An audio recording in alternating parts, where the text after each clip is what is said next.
The uniform is important in scouting, but we need to talk about that uniform police person in your unit that's making scouting very difficult.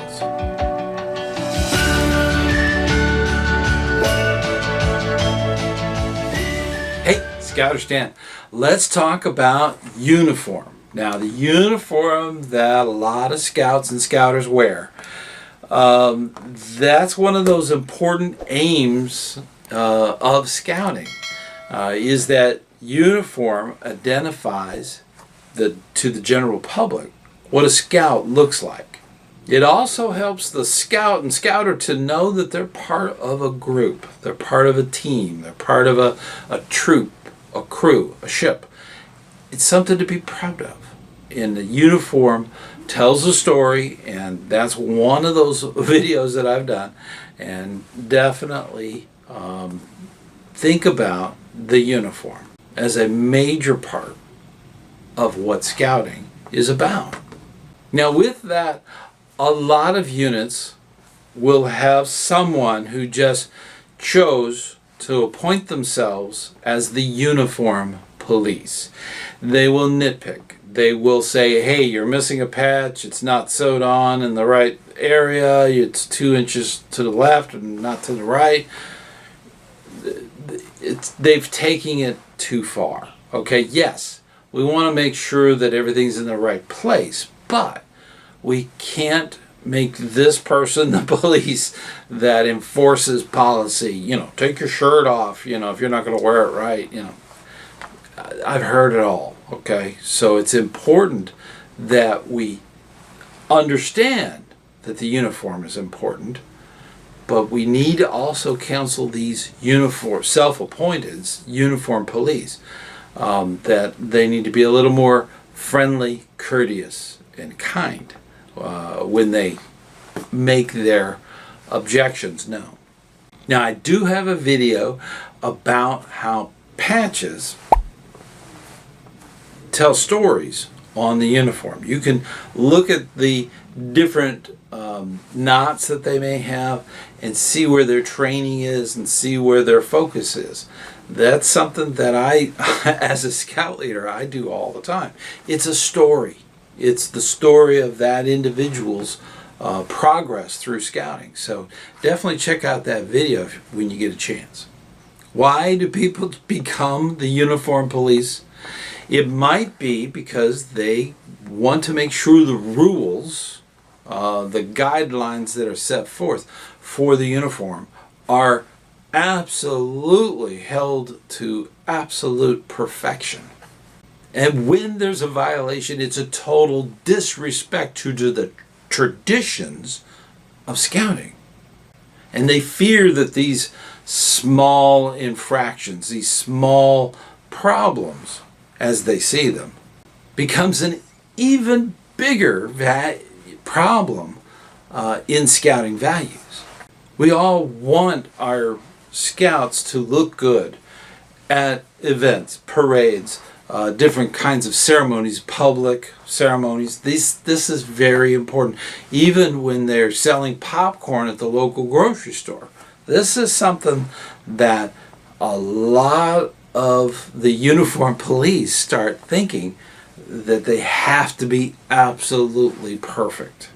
Now, one of the problems that they don't realize by being that uniform police person who's going to pick apart uniform and pull out a measuring stick to make sure that that's the right spot and so on, that person doesn't realize that they're being discourteous.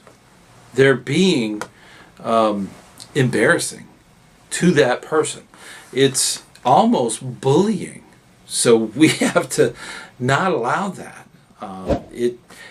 If there's ever a situation for that, it needs to be done in a very lighthearted way so that it is a learning experience, not something that they're going to be embarrassed about.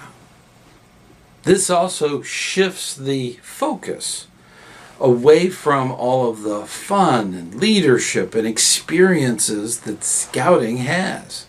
This also generates tensions between other scout leaders. So it's very disruptive to scouting in general, this self-appointed uniformed police officer. There are times when uniform has to be adapted for the event. So it's very important to understand those small things that may cause the uniformed police to go off.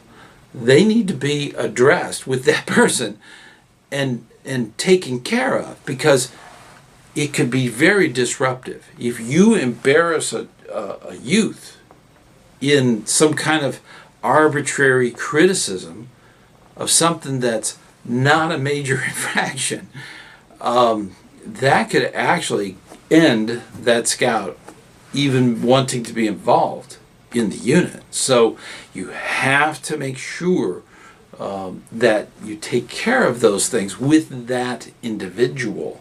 That's that self-appointed uniformed police. They need to be talked to, okay? It needs to be brought back.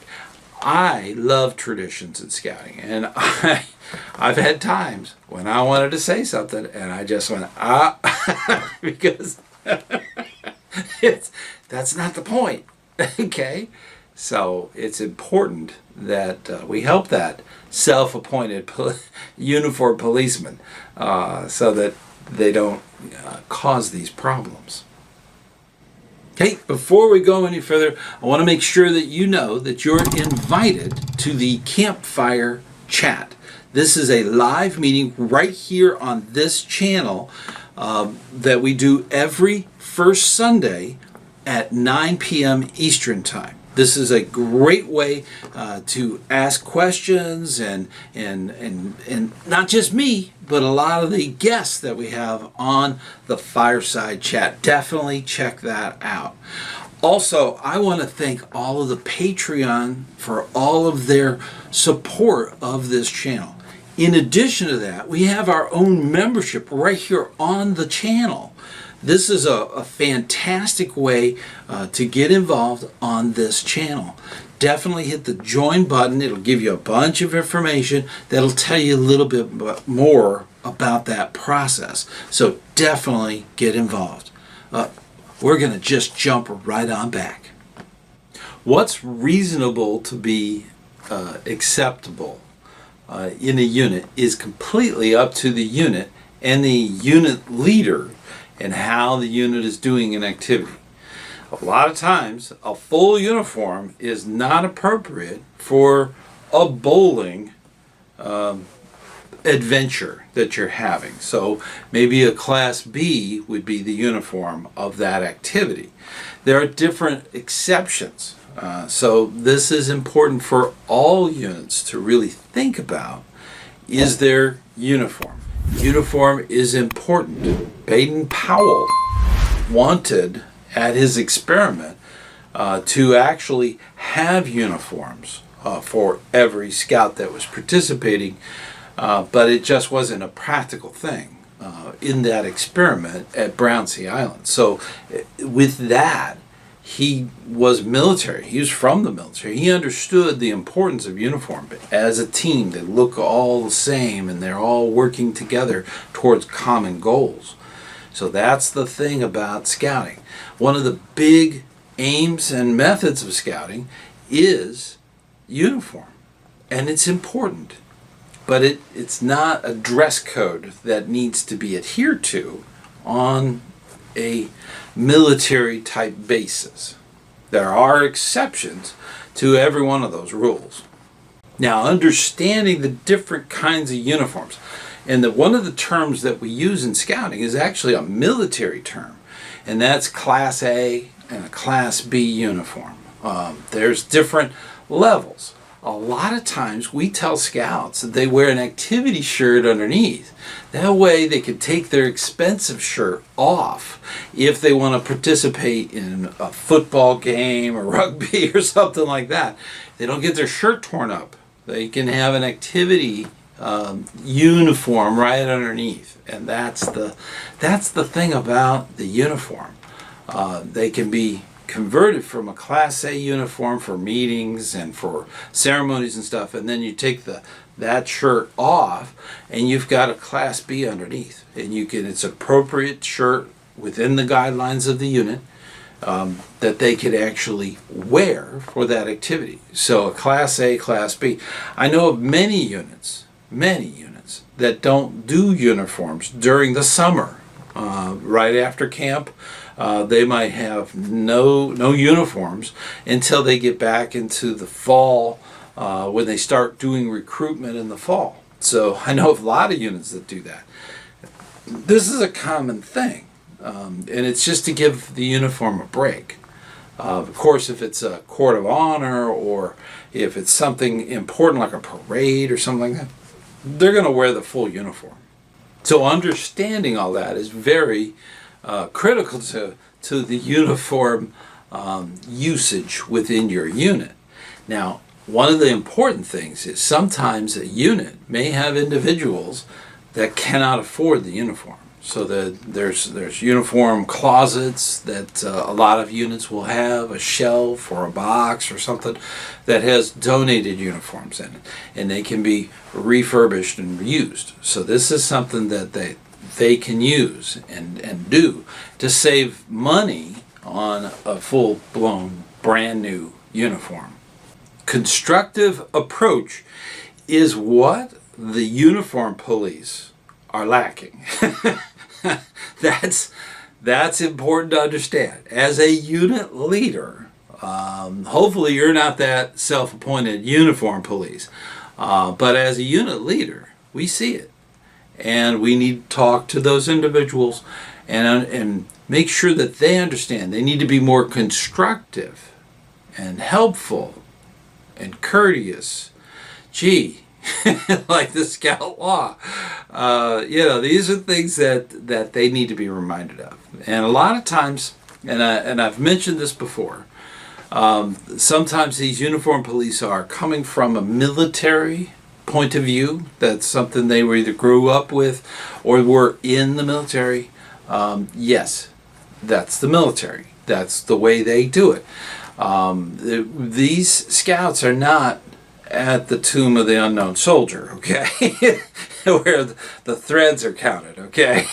I mean, that's the thing. It's important that we have uniform, but it's important that we use the uniform as a learning opportunity. And we need to be courteous to those individuals who take it upon themselves to be that the uniform police. It's important to lead by example. So if you're one of those old-timers in the unit, make sure that your uniform is in good shape. There are some things about Scout uniforms that are different. For instance, different ranks and different positions within the troop, those can be worn by different individuals, and they can be the old patches too. So they've never discontinued any of the patches. So technically, if you're a second class scout, you got the second class rank, you could wear the square green second class double bar or single bar. I mean, there's a thing about that. So that technically is allowed, because none of that is not disallowed. So it needs to be appropriate for the uniform. And we talk about uniform a lot. So this is one of those big subjects that come up on the channel all the time. Seeing that big picture is very important. The picture should have a scout in uniform that's identifiable. That's the thing. If the patches are not in the right places, it can be obvious. There's a lot of different references for that. That's something that does come up quite a bit. And in that, I did a video called "Where Do I Stick This Patch?"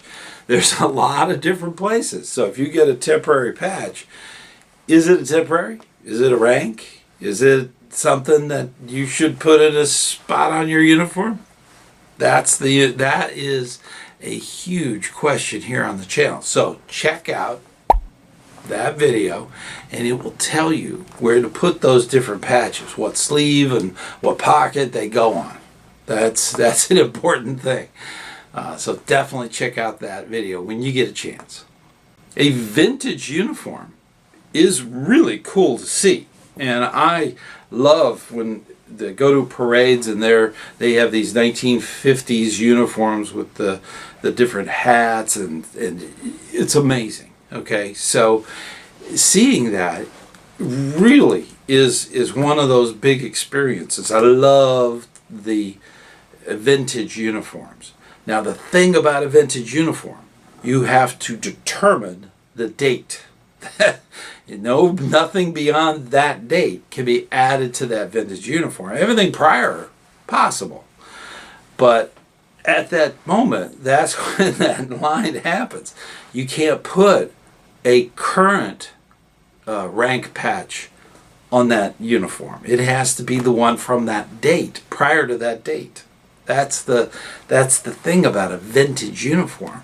And this drives self-appointed uniform police crazy. Okay? So don't be that person. Enjoy it. But if you see something like that, you might want to, just mention it. Okay? Friendly and courteous. Live by that scout oath. This is something that's really important. If you see this and you're going, I don't want to be that uniform police guy. So so definitely talk to them about it, but it's okay. It's not like it's going to stop the parade. Okay, go ahead, but we can handle that. That's okay. But I love seeing vintage uniforms. It's just awesome. Now remember to tell leaders that it's a insignia guide, not a dress code. Okay, we're not counting threads. We're not counting how many stitches in that.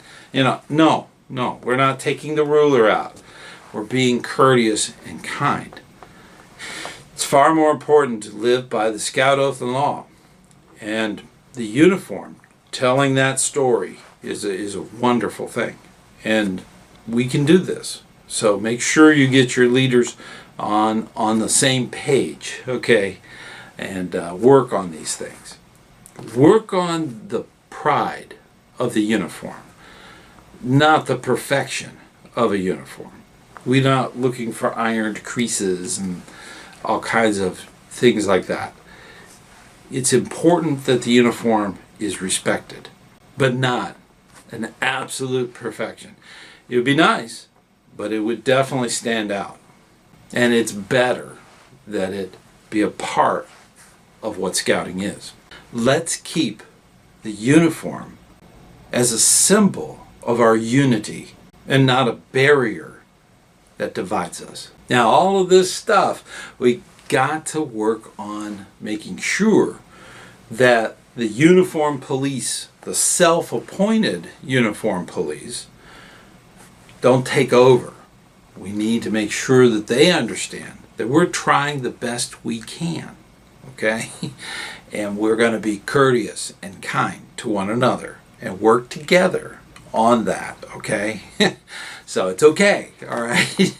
Uniform is important, but it's not a dress code, and we can't go there. It's not practical in a lot of places. So this is something that a lot of scouters and scouts are kind of excited about. They want that uniform. They want to be as compliant as possible to that. And as I mentioned, I love vintage uniforms. If you have a moment, check out this video. It's all about vintage uniforms. Very popular. So until next time, I'll see you on the trail.